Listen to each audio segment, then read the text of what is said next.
Estamos de vuelta con Roxana Barrantes, economista y directora general del Instituto de Estudios Peruanos. Roxana es una de las editoras de este libro, Amazonía Peruana y Desarrollo Económico. Es un libro muy interesante que ha sacado el Instituto de Estudios Peruanos, donde distintos autores analizan cómo es que ha venido variando las políticas públicas en la Amazonía del país. Y bueno, hemos invitado a Roxana para que nos hable sobre este tema. Roxana, ¿cómo estás? Bienvenida a Rumbo Económico. Muchas gracias, encantada por la invitación, Enrique. Roxana, es un libro muy interesante y en fin, es imposible pues agotar todos los temas que toca en una sola entrevista. El libro empieza hablando sobre cómo han variado los discursos sobre la selva en los distintos gobiernos. Quizá podríamos empezar con ese tema, ¿no? ¿Cómo es que eso ha variado según lo que cuenta el libro? Mira, lo primero me parece importante señalar es que este libro es el resultado de una investigación de largo alcance que emprendimos asociativamente GRADE, el Grupo de Análisis para el Desarrollo, con el investigador Manuel Glave y el Instituto de Estudios Peruanos conmigo. Convocamos un equipo multidisciplinario, grande, de jóvenes básicamente, que han producido los distintos estudios que están contenidos en el libro. Esta es la génesis de este trabajo, donde además, y esto es muy importante decirlo, lo que tratamos es de encontrar puntos de encuentro, valga la redundancia, entre políticas que buscan atender asuntos de conservación y provisión de bienes públicos globales por parte de la Amazonía, con esfuerzos de investigación, de inversión privada, ¿no?, que son necesarios para el desarrollo del país. Entonces, en esta búsqueda de diálogo entre estos dos esfuerzos es que se gesta estas investigaciones y esta publicación con el apoyo de la Fundación Moore. Yendo a tu pregunta, quisimos comenzar este trabajo con una mirada a esos discursos y tratando de hacer una asociación entre lo que es el imaginario plasmado en el discurso presidencial, y hace solo una semana hemos tenido otro más de ellos, y tratando de establecer ese diálogo con políticas.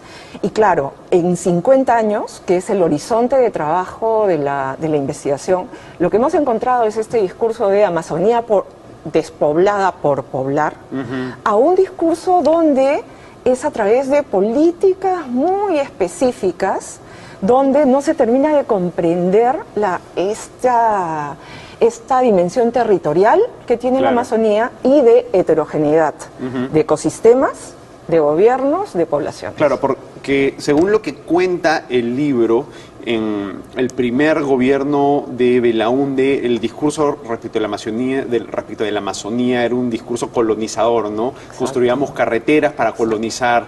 Luego, en la dictadura militar, lo que hubo fue que el Estado utilice estos recursos para explotarlo. Después regresó Belaúnde con el mismo discurso. Alan García, en su primer gobierno, no cambió mucho el discurso respecto de esto, y recién es con el gobierno de Fujimori que se empieza a mirar la Amazonía con otros ojos. Se crean una serie de instituciones, ¿no?, responsables de gestionar los recursos y en fin, luego recién después de eso es que se crean pues una serie de protecciones ambientales y es que se cambia pues la visión sobre la Amazonía, ¿no?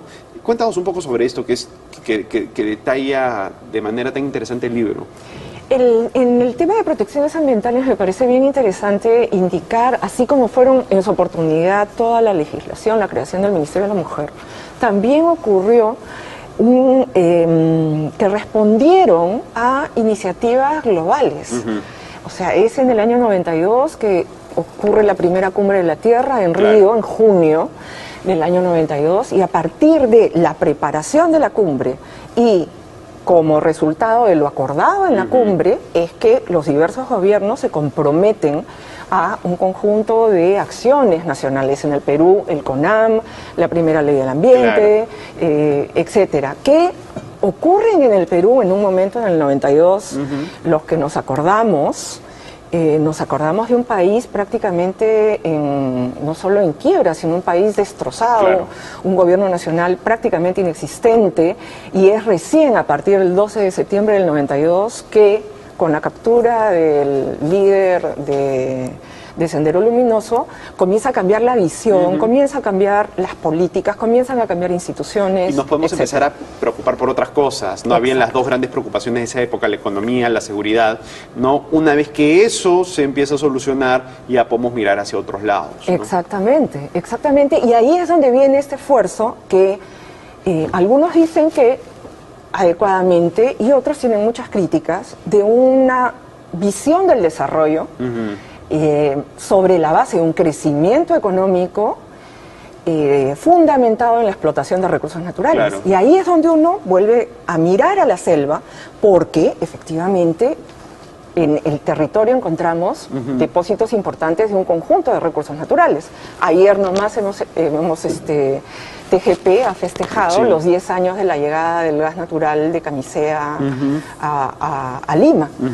Ahora es interesante también, o en fin, uno está lleno de temas interesantes. El libro, a mí uno de los capítulos que más me gustó fue el que tú escribiste sobre la evolución de la infraestructura de transporte y energía, ¿no? Danos un panorama de cómo han cambiado estos rubros en la Amazonía peruana en los últimos años.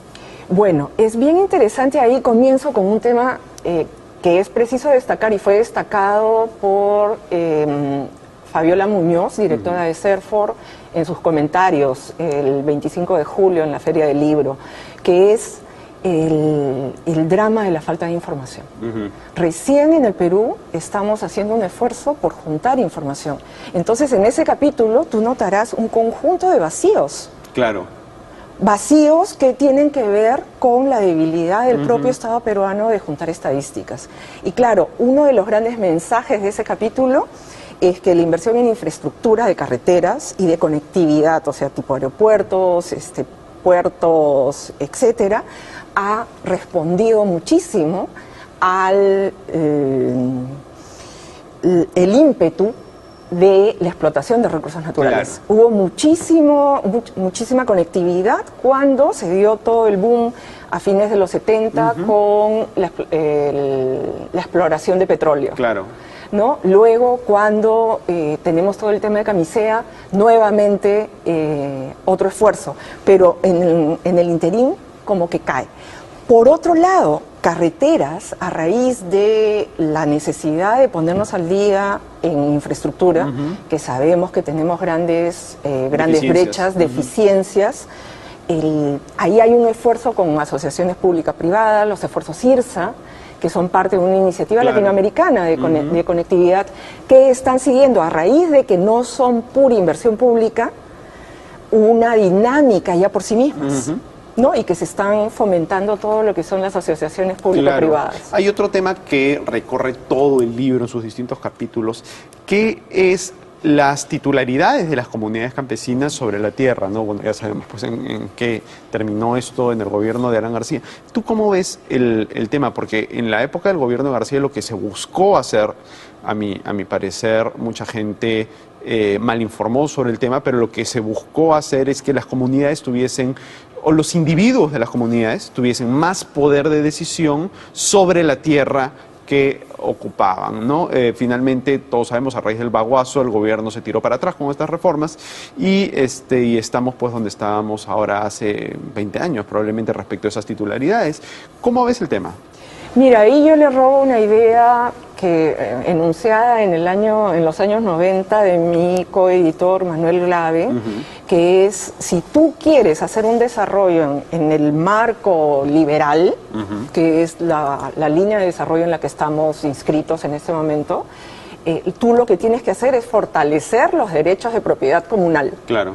Ah, comunal, no individual. Exactamente, porque con esos derechos de propiedad comunal es que las comunidades, sobre la base de sus prácticas y maneras de vivir, que las tienen y que no son las tuyas y las mías, a nivel cotidiano, van a tomar las decisiones adecuadas. Y tú vas a empoderar grupos que tienen derechos y tienen responsabilidades sobre esos territorios. ¿Y por qué no darle a los individuos la posibilidad tanto de manejarlo comunalmente si ellos lo desean, o de romper este esquema comunal si también les es lo más conveniente, que es lo que buscaron hacer las reformas en el gobierno de García? Tú, al fortalecer la propiedad comunal, lo que estás haciendo es fortalecer la capacidad de los individuos para que en asociación tomen las decisiones adecuadas. Porque no es que tú le das a la comunidad como una entelequia, la comunidad tiene sus formas de gobernarse. Además, ahí es bien interesante los trabajos de antropólogos, que no tenemos tanto recogido en el libro, sobre todos estas combinaciones y cambios y relaciones familiares entre grupos étnicos que se ubican en diferentes territorios. Entonces, el tema requiere más política de interculturalidad. Necesita, por el lado del Ministerio de Cultura, fortalecer ese viceministerio de interculturalidad para poder generar estas políticas y generar un diálogo que sea mucho más productivo en términos de insertarse a dinámicas de desarrollo nacional. De acuerdo, Roxana, nos ha ganado el tiempo, te lo agradezco mucho, gracias por venir al programa. Ya saben, Amazonía Peruana y Desarrollo Económico, por Roxana Barrantes. Bueno, Roxana Barrantes es una de los editoras, son varios autores, está buenísimo el libro, se los recomiendo. Roxana, muchas gracias. Nos vamos a una pausa y volvemos con Rumbo Económico.